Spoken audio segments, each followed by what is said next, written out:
Alors nous avons vu dans le précédent chapitre comment réaliser les différentes requêtes qui vous permettent de modifier et de récupérer les informations. Mais en plus de ces différentes requêtes-là, MySQL a toute une série de fonctions qui vous permet de manipuler les données et de les récupérer de différentes manières. Alors l'ensemble de ces fonctions est décrite dans la documentation. Si vous allez dans le manuel de MySQL 5 et ensuite dans Functional Operators, vous avez les différentes fonctions qui sont groupées par type de champ.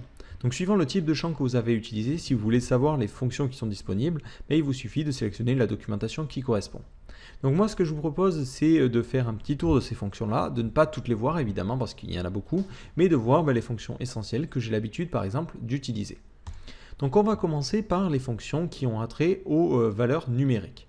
Donc ces fonctions vont marcher sur des entiers, des flottes et des doubles.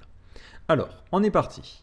Donc je vais redémarrer mon panneau SQL et on va faire des petits tests. Donc ici, je me place sur ma table utilisateur encore une fois et je vais faire quelques petits essais pour voir comment fonctionnent ces fonctions-là. Alors au niveau des entiers, il y a assez peu de fonctions qui présentent vraiment un intérêt. Il y a toutes les fonctions classiques que l'on peut retrouver en mathématiques. Donc vous avez par exemple la fonction absolue qui s'écrit abs, qui vous permet tout simplement de récupérer la valeur absolue d'un chiffre. Donc par exemple, abs de -1, ça donnera 1. Donc là, dans toutes les fonctions que l'on va voir, vous pouvez tout à fait évidemment mettre ici le nom d'un champ. Et automatiquement, ça convertira la valeur de ce champ en absolu.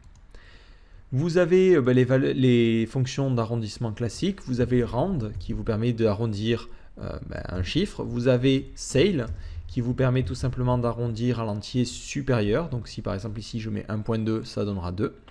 Vous avez floor qui permet de faire l'inverse et d'arrondir à l'entier inférieur.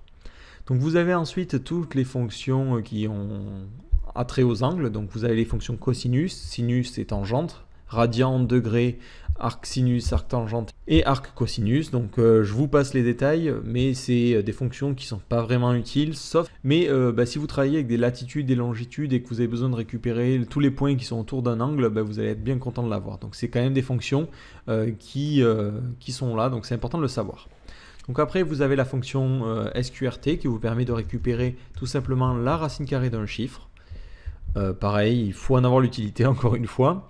Vous avez une fonction, et là elle est plutôt utile, c'est la fonction truncate qui vous permet tout simplement de choisir le nombre de virgules à récupérer. Par exemple, si vous voulez 2 chiffres après la virgule, vous mettez virgule 2.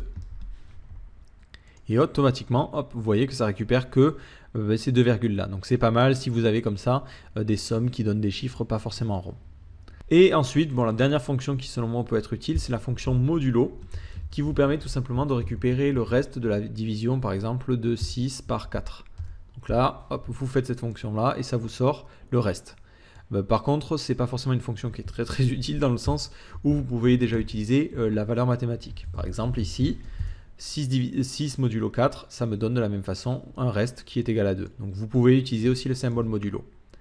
Donc je ne l'ai pas précisé, mais vous pouvez, sur les champs, par exemple l'idée, faire des additions et des soustractions à la volée.